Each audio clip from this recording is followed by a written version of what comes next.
ఆడవాళ్ళలో మెనోపాజ్ తర్వాత కొంచెం కాల్షియం డెఫిషియన్సీ రావడం, అలాగే కాళ్ళు కీళ్ళ నొప్పులు అంటూ ఉంటారు.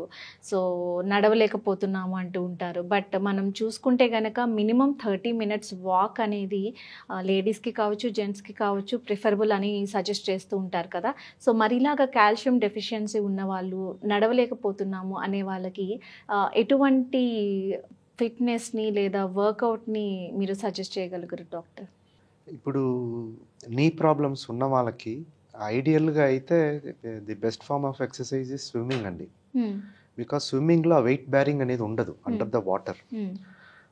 బట్ హ్యావింగ్ సెడ్ దట్ ఇప్పుడు మన ఊర్లో లేడీస్ వెళ్ళి ఇంకా స్విమ్మింగ్ నేర్చుకోవటం అది రిక్వైర్స్ అ కల్చరల్ చేంజ్. కానీ బట్ ఫస్ట్ నుంచి వాళ్ళు ఫిజికల్ ఫిట్నెస్ మీద ఫోకస్ పెట్టుండి little bit of weight training చేయాలి for bones to get strong, even for ladies.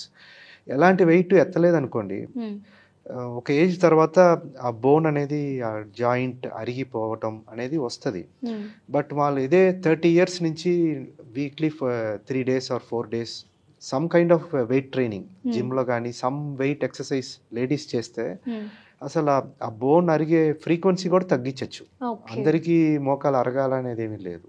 Once అరిగినాక ఇంకా walking is may not be suitable for them. వాళ్ళకి ఏమన్నా స్టాటిక్ సైక్లింగ్ ఉంటుంది. ఇప్పుడు రికమెండ్ బైసైకిల్ అని జిమ్లో సైక్లింగ్ ఎక్సర్సైజ్ ఉండొచ్చు. Or even better is swimming.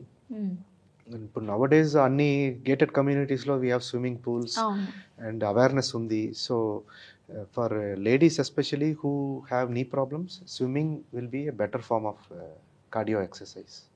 Okay doctor.